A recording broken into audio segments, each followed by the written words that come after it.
Right, hi, good morning and welcome to the Startup Business Q&A. So of course 1 o'clock on Monday, GMT, 8 a.m. Eastern time means always we're going to go through questions on your startup business, anything you guys have to ask about building your world from a startup or an entrepreneurial point of view. So if this is your first time, my name is Richard Moore. I've been involved in this space for about 15 years, building businesses, working in sales and marketing and helping as a consultant to a lot of companies. Some companies I work with as clients are literally starting fresh. Some people I've worked with have literally no idea what they want to do, but they know I want to build a business, so we've started with that whole process.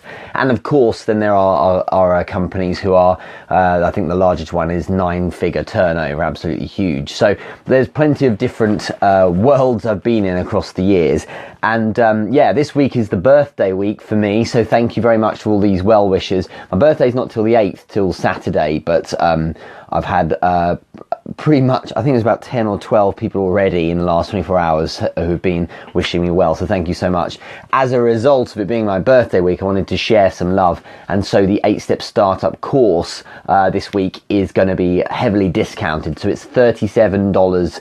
If you PM me before Friday, you'll get it for that price. 73 lessons. That's all of this great juice on how to build a startup business and get it right, and it's advice not just from me but from professors of business from top universities worldwide. Also, of course, the people who run businesses that so Facebook and Google and so on. I've got directors there who have contributed, and best-selling authors of the kind of books you probably read. So the likes of Jonah Berger, for instance, has contributed, Andrew Sorkin and so on. So a lot of fun people. If you're interested, $37, let me know. By the end of the day on Friday, that's it. And already quite a few people have taken it up. So if I haven't got your payment link to you yet, or you haven't yet received your login, bear with me. I'm just trying to get through everyone. But thank you very much those who have applied. Hi Sam, thanks for joining in. Hello Hack as well thanks very much for joining as well. And because Bayakwaso, I hope I've said your name right. Always nice to see you on here. So let's get into the questions. First off, how do you create a sense of urgency? There's no context there whatsoever. It could be in anything. So let's look at it from a kind of, I suppose, from a sales point of view. Why not? From creating a sense of urgency, I was told once by a chap called John Hughes, who's the sales director for Red Bull, that all urgency requires narrative. And I really buy into this idea. You need very much to have a story or some narrative. And that creates what's known as a business reason why something should happen. Urgency is at its best when the person who you are trying to pitch to, I suppose, has a sense of a fear of loss if they don't act. Okay, so the idea is you can drill this all down to act now or lose out equals urgency. And it doesn't work when it's a personal reason, like I want you to buy this product now, or I want you to do this now. The only reason why someone would do something because you want them to is if you have earned the right because they've got such massive buy-in to you, or if you are a paid consultant for them. So I've worked with businesses in the past where I've sat in a boardroom and I've had directors turn to me and say, Richard, what do you think we should do? Only in those instances can you say, I think you should do this, and then they'll act on it. But in the main, you're not going to be in that position. So what you need to do is create a business reason. And a business reason is something way more compelling for them because it relates to their world. So if you're going to create urgency to answer this question, you need to create a narrative or story that fleshes out the reason, but that reason must be a business reason. Okay, so whatever it might be, you could say,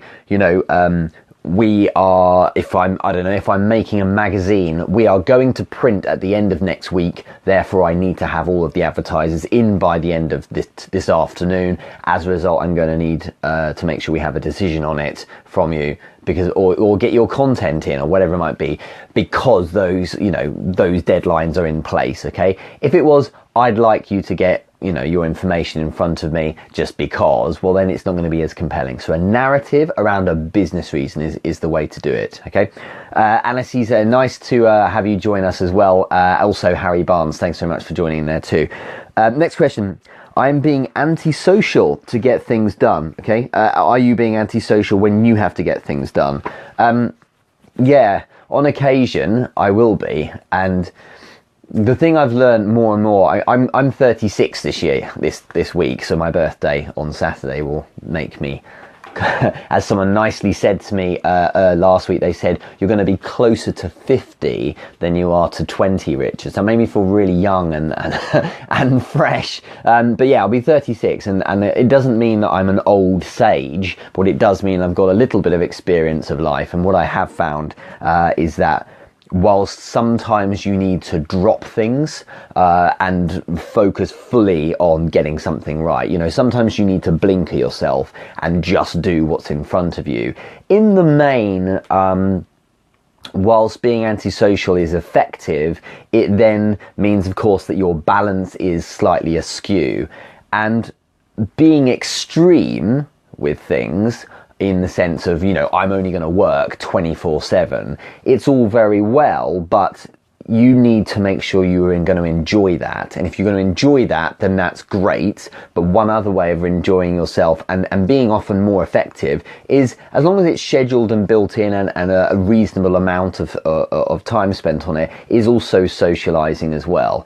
There's a difference between partying every night and, whilst it sounds quite sterile, having a structured approach to seeing people and hanging out and things like that. So what I suppose I'm saying is, for instance, if I'm going to spend time with my children, it is a set time. And you could say, oh, come on, why are you so inflexible with family? Look, I can be inflexible if I need to, but the bottom line is things have to get done. So you do need to recognize you're working with a 168-hour week, and you have to make sure you set particular times for things. And I do believe that socializing does need to feature, in the same way as setting yourself rewards, going on a walk or whatever it might be needs to feature, because in fact it's not whimsy and it's not you being frivolous with your time.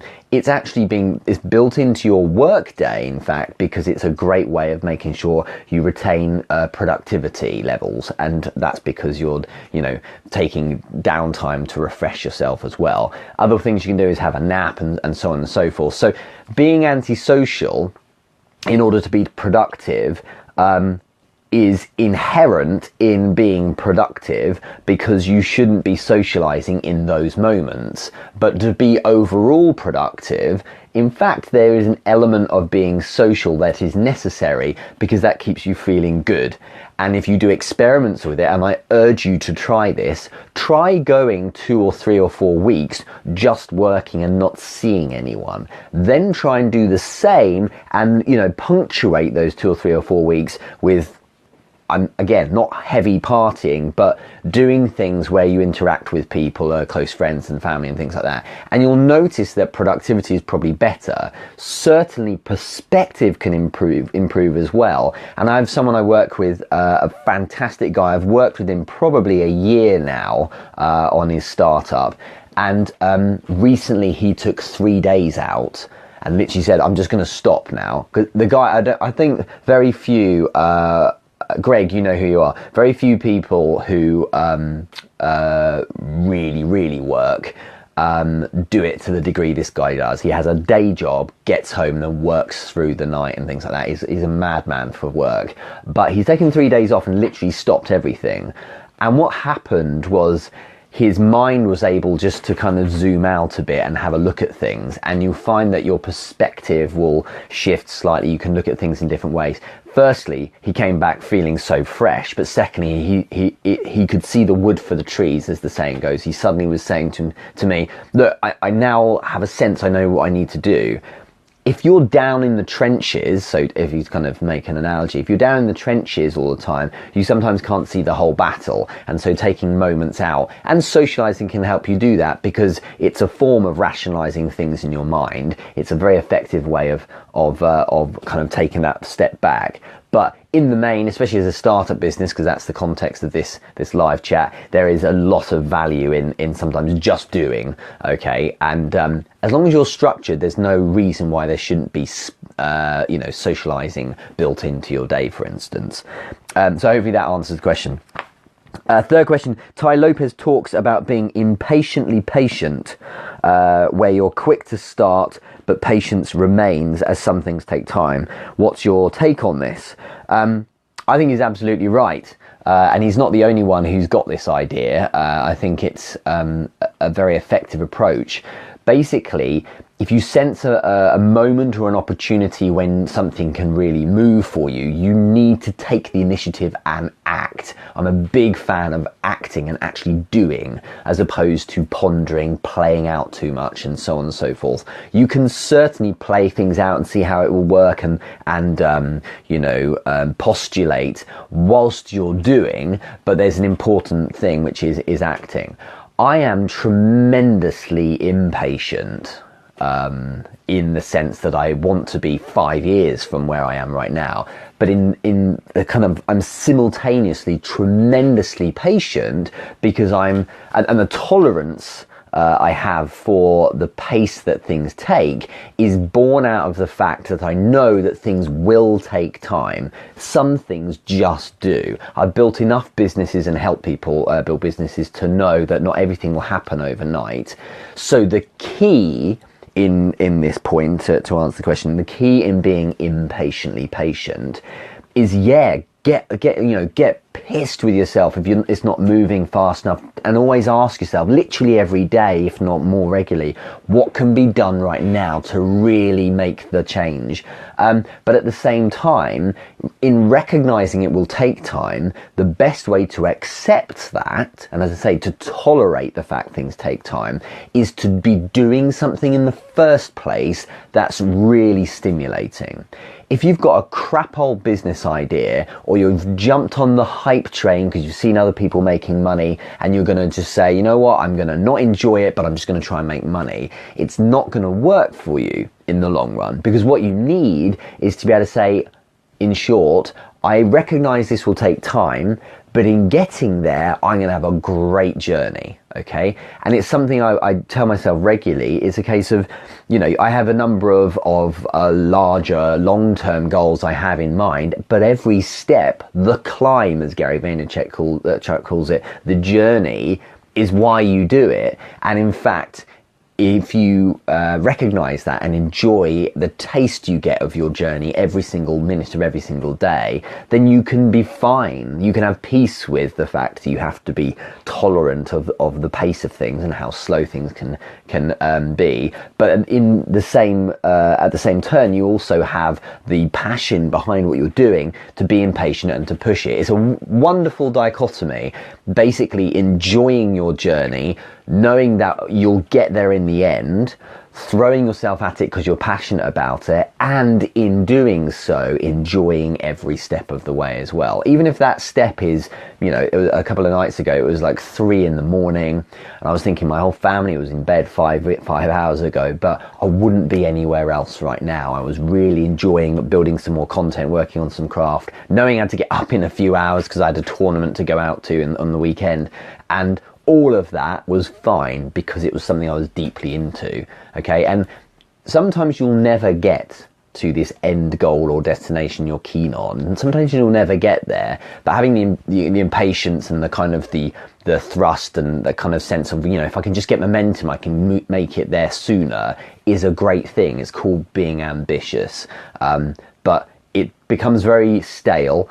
and it breeds resentment if you're doing something that isn't really that compelling for you. So impatiently patient is a really interesting term, and it's a fun way to look at things, but it's a mistake to be building something with all this kind of sense of, come on, I've got to get it done now, and really throw yourself at it if you ultimately don't really enjoy it that much. You should enjoy the process of working so hard, but also enjoy what you're actually doing in your business, what it turns out, what the actual product is as well, for instance, okay? Sam's just popped a great comment in here, but I sometimes work myself into the ground and get sick. Do you find this when you're pulling a lot of hours? Yes, I do. And I really want to make a point on this, Sam. I'm really pleased Sam's raised this point.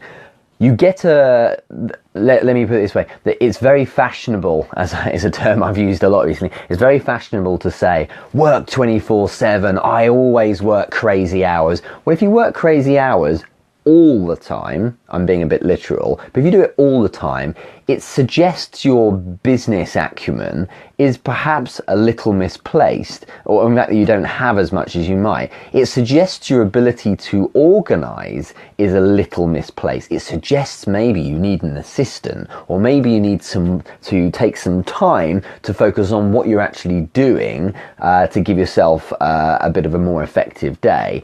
But I'm going to answer your point here. I'm not accusing you of that, Sam. What I'm suggesting here is that every so often, okay, it's an important thing to throw yourself at the work. Sometimes you just have to do the hours. Sometimes you've got to put a shift in. And you get curveballs, and Sam and I are both fathers, so we know what it's like. If you've got children, suddenly something can change. Both my daughters have been ill recently, and so it means that your sleep's going to be broken, and it means you're really tired. And I know what you mean when you get a bit sick because you're a bit run down and it's been a hard old push. But the way I'm going with this is the mistake is to think that's how it should be all the time. When you can take a bit of downtime or build in, a nap or two, then you need to take advantage of that and do it. I'm not saying ease up when times are good. I'm just saying take care of yourself. And so, for instance, if I'm not having a day where I'm working like a dog, then I will try and make sure I can build in a nap or something like that to catch up. But what I'm always conscious of is that every so often, at least once a week it seems, because there's so many projects I have on my plate, I do really go for it. There'll be 1 or 2 nights a week when I just have to throw myself at things. But of course, excuse me, I'll just get rid of this message. But of course, if you are focused on as much as is possible making sure you exercise and you eat well, what you're doing is you're getting your body ready for those times when you really need to go crazy. So I find I can feel rubbish when I'm pulling a lot of hours, and if on those occasions I will work until I literally just can't keep my eyes open anymore, because I know that things need to be done.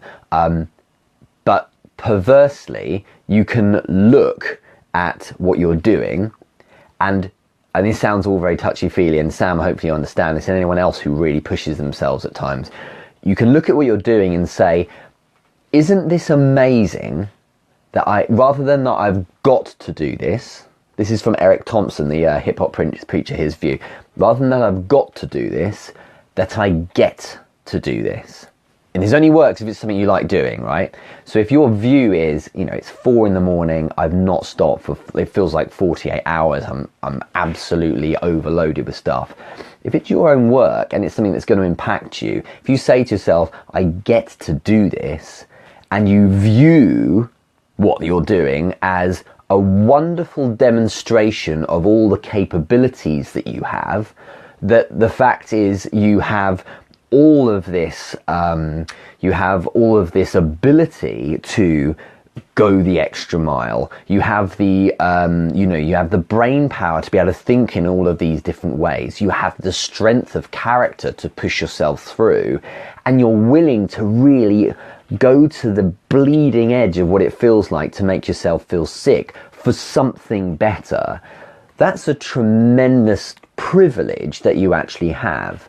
There are people out there, I don't want to go too much into this, but there are people out there who are unable, through no fault of their own, perhaps they were born that way or some other circumstances happen to them, where they can't or are unable to access the tools that you have to go build their business. Some people are physically unable, for instance, you have diseases and things like that. You have conditions like MS, for instance. Some people are physically unable to work more than a certain number of hours because their body can't keep up with the mind. Their body just has to shut down for a bit.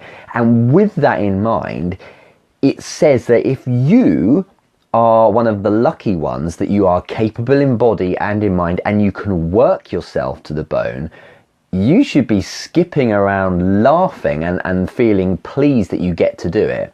So have that view, and it's a great way of grounding yourself. I had it this morning because I've had a really rough night. I've had a massive weekend because I've been up the country in a tournament, and then I I must have driven 10 or 12 hours worth the last 72 hours. And I was up and down the country again yesterday as well. Then I had my children ill, I had them up in the night and all that kind of stuff. Then I've had to there's been a number of things this morning that's meant I've not been able to get into my office yet to do any work. And all the while, you know that things are coming up and you just think, so what I'll do is after I finish this, I've got a meeting, then another meeting, then I'm teaching for 4 hours because I have my taekwondo school, and I'll get back home probably around 9:30 tonight. So then I'll go work then. And the great way to look at it is, wow, how amazing that I have a body and a mind that allows me to do that. And the best part is, and I was telling someone about this yesterday, it's a job that you've crafted yourself. So again, the mindset, and this isn't mine, this is Eric Thompson has said this, Thomas said this, it's not that I've got to do this, I get to do this. If you're capable of working those kind of hours, if you're capable of beast mode as it's known, then good on you, and be feeling privileged that you get the opportunity to do that, you know, and a lot of people don't. So hopefully that helps you understand the perspective I have. Okay, so Sam, thanks. That's a really important point there. And you know what, if you're feeling sick, this sounds really crazy, this is how you look at negative stuff. Seriously, this is how you look at negative stuff. If you're feeling sick because you've worked so hard, then you should be looking at things, you should be still feeling great. You should be saying to yourself, I can't believe I'm able to come this far and push myself this much. I can't believe I have the capacity to go like this. This is life I'm experiencing. This is good stuff. And that's why I attribute this to pain as well. If I'm physically in pain, if I hurt myself, do you know what? There are people out there who aren't alive anymore. This is me being alive right now. I stubbed my toe on the door and it really hurts, but that's my body reacting. What a wonderful thing I have. And so all of that is a good way of looking at things in the right way. Some people say I'm over the top with that, but it means that I don't have any time to dwell in negativity. I can focus on the good stuff. So Sam, thanks for raising that. I'm really pleased you did. Let's move on with the startup business questions, hey, rather than mindset and mentality is not entirely all me.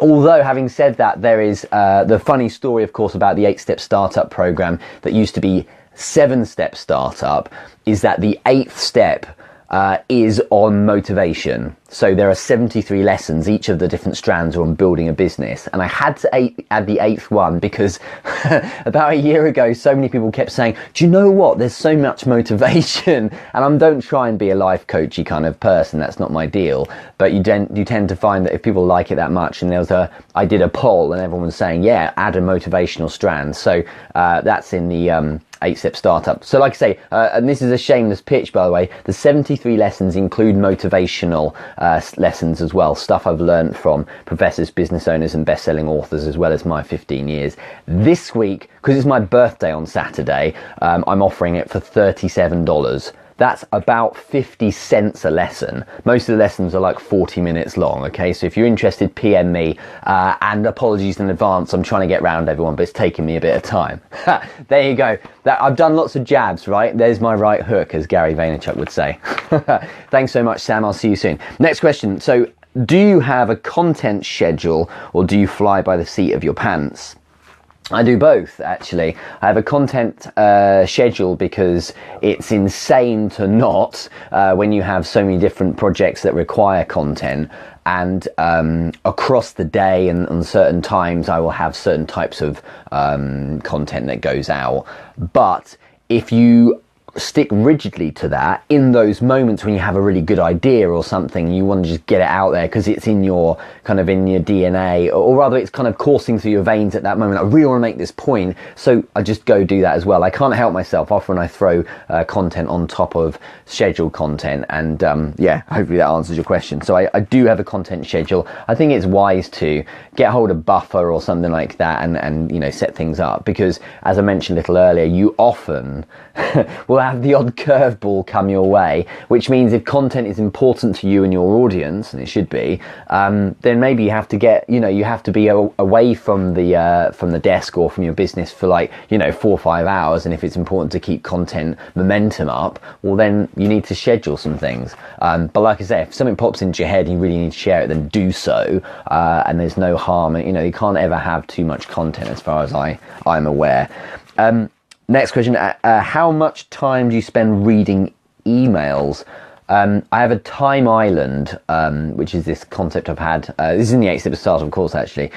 The idea of a time island is really simple. It's this idea of having set periods in the day as much as is possible. Every time there's exceptions, you understand that, of course, but set times of the day where, for instance, you might read, you might have lunch, you might work out, but also you might do certain things like accounts or emails. And as a self-made millionaire who's in his 60s now, that is one of my original mentors. He's also a family friend. He was a director, in fact he was on the board at a multi-billion pound business here in the UK in telecoms, and he's a wonderful guy. And he famously only reads his emails twice a day, at the start and at the end of the day. And people know not to bother emailing him because until it's a certain time, because he won't respond otherwise. And I don't know if I totally agree with that, but what it does is it pushes people to phone call him if there's an emergency. And what you tend to find is, in the main, people don't email when there's a massive emergency that much. And if you just keep an eye on things, you can look every so often at your emails, but actually I would hold it off. And the way I work with the startup businesses, there are literally dozens and dozens of them, and they all submit a report to me each day, and I respond to them, and we draw on a lot of experience to get great results for them. But the way I do it is I set myself a time, like a window, where I have this time island where I focus on dealing with their emails, and that will often be a good couple of hours.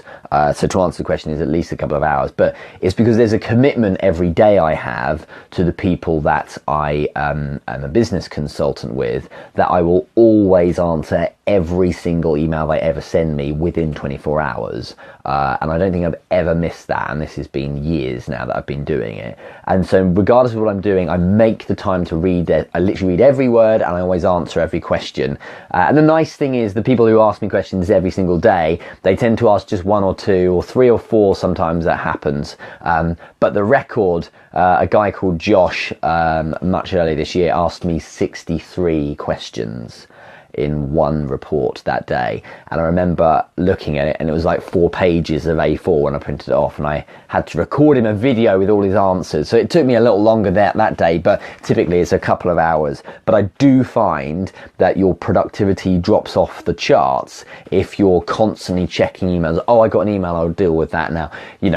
Leave it. Focus on what's in front of you, nail that down, now move on. I get an email. If you glance at it and it's not anything urgent, leave it, okay? And because the thing is, some people ask me, it's like, oh, you haven't responded to my email yet. Absolutely, I'll get to it. There's a time for it. Because if you're always running in a different direction for someone, if I'm running for a Snapchat message, or if I'm running for an email, if I'm running for even a phone call sometimes, it means that I'm never in one place long enough to get a task done. And sometimes you got to understand that there's importance in focusing down on your world first, okay? It sounds selfish, but you look after your business, make sure it's okay. And if people need you, sometimes they've got to get in queue. All right. And, constantly you will be reprioritizing throughout your day. But the mistake, because I've tried this, is the running around like a headless chicken approach of, oh, I've got something happen over there. Run and, every time there's a notification, I'm going to run in that direction. I'm going to deal with that. I'm going to deal with that. And you're not in one place long enough to actually get some proper productivity done. And it's that state of flow. There's that, the book Flow is worth reading. And it recognizes the importance of spending time on a task, because then it gets you into that kind of zone. And that's why when I answer emails, it's not across the day. It tends to be in a set period of typically around 2 to 3 hours, and I nail them all down. And after a while, in fact, within that period, you get faster and more focused on it, because you're entering that state of flow. And if a phone call comes, or I get a text message, you know what, that's that. And it's often the case, I I will finish that time island focused on emails, and my phone will be brimming over with, messages and things like that. And last night, I think it was almost 250 WhatsApp messages from a group I'm in. And you just think, I can't deal with that as and when they come in, because everyone's chatting away. I'll make the time later, I'll set us time, and I'll just focus on it then. So that's how you should do it, as well as how long I spend on emails. Number 6, so next question, what personal habit do you have which improves both personal and professional life? Well, the one that springs to mind is reading, actually. I would say reading. Weirdly, because a lot of people know me for being very well read now, and I read a lot of books. Every day it's a new book. Genuinely a new book, and also every week certainly I make my way through a lot of them, but I do that because I know that it will help me personally. There's no question that when you start reading a book, if it's a half decent author or a stimulating topic, it does tend to get you fired up perhaps, or it gets your mental juices flowing. The first thing I do every single morning before I start any work is I always read for 10 or 15 minutes just to kind of get things moving. So I find it helps me personally. It gives you a wider perspective on things. It helps you understand how to view things from other people's perspective as well. And of course, professionally, and one of the reasons why I do what I do is because I'm very stimulated by learning new things. And so I've built one of my businesses, the consulting I do, around the need to read. And so having a business that pays you to read books and buy books and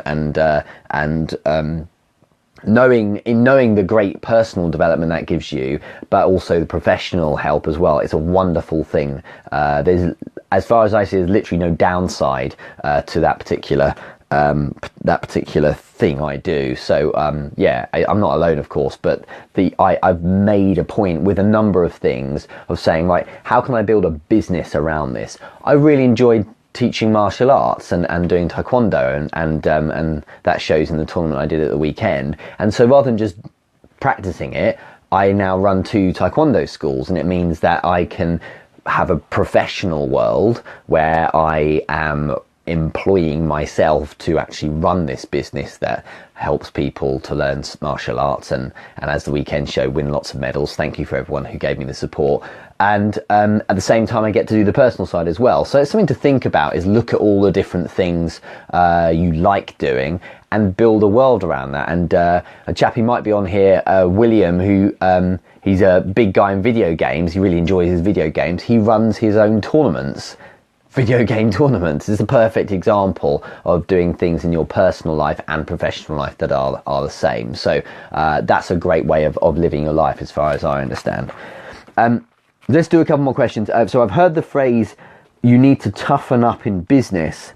How do you accomplish this? Well, actually, I think the obvious way to, as far as I would say, is to expose yourself to the right kind of situations. Toughening up in business is perhaps a better way of looking at it. Is it represents your experience and your ability to handle events, because you've the best way to do it is having experienced or handled an event in the past that is similar. I'd say exposure to certainly exposure to tough situations, business decisions, or tough encounters is the best way of getting yourself experience, and that of course gives you confidence for the future as well. There's nothing better than when you get an objection from someone if you're selling, or a tough situation in your business world, and there's that feeling of, I just know I've got this because I've done something similar in the past. And not only are you drawing from your ability to think around the problem, you're actually drawing from an incident that's happened in the past. So exposure is the best way to do things, and the best way to learn, I suppose, the way to kind of toughen up. But in addition to that, I think you need to look a bit deeper. If you want to toughen up in business fully, then you need to have a mission.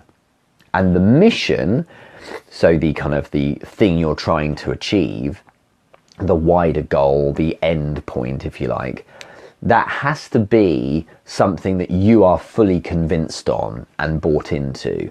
If you're totally convinced about the importance of your mission, you evangelize about it, that's the way you look at it, you're deeply passionate about it, nothing would get in your way, okay?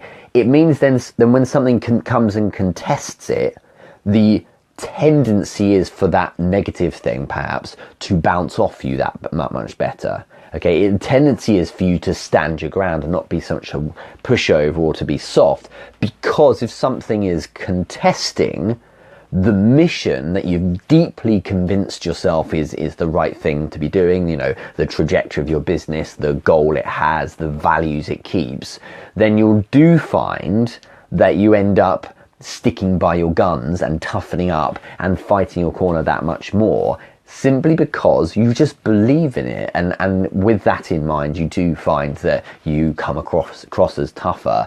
But all it is believing with conviction that you're doing the right thing. If you flip it to look at the inverse of that, if you don't really buy into your mission that much, well then it's not as difficult for you to be dissuaded from your path. So if someone pushes you and says, no, I don't think you're doing this the right way, or they push you on making a decision that you don't really want to make, the fact is, if you don't buy into your mission that much, then it might be that you get pushed over that much more. So belief in your mission, as well as exposure to scenarios when you might need to toughen up, the combination of the two tends to be, I believe, the best way to toughen up as far as I've experienced. Okay, let's have one more question and then we'll finish up. So since it's your birthday this week, will you stop and appraise this past year, or do you just do that on December 31st? I don't like the whole it's the end of the year thing. It's December 31st, what am I going to do next year? Because it's an arbitrary thing. We've just decided that on that particular moment it's the beginning of a new year, and it's just a calendar after all, and it's actually evolved over time. So nothing really changes between December 31st and January 1st, and so why should you? Although having said that, that's a little over the top sometimes, because it's a natural kind of watershed, as is the birthday. So to answer this question, yeah, of course I will look back on Saturday. There'll be a moment when I probably look back and think, so what have you actually done since you're 35? In that last 12 months, what's actually happened? When you've gone a lap around the sun, because that's all that's actually happened. I've just lapped the sun once. What's actually been achieved? Sure, and of course then I'll set goals as well, but I think doing that kind of appraisal of myself, perhaps personally and also professionally, it's deeply entrenched in how I work anyway, and daily I will be having those kind of conversations, certainly monthly and 100% quarterly. I always have a 3-month thing. I set myself, what are your goals this year? How are you doing, or how are you doing against those? What is it this quarter you're trying to achieve? I know it sounds a little bit businessy to treat your life in quarters, but that's just how I do it. And 3 months is a really interesting amount of time, because it allows you to run at something, be intense with it, get some results as well, and then of course it's not too short an amount of time that you don't have a chance to kind of get any traction. So yeah, I think of course I will look back and reflect at what's happened in the last year, but that's nothing new for me throughout the year, certainly as I say, each quarter, but also each month, week and day. I'll be looking at things going like, how was yesterday? How did that perform against my lines of work and my lines of focus? Where really am I and what my objectives are? And many of you who followed the last incentive will know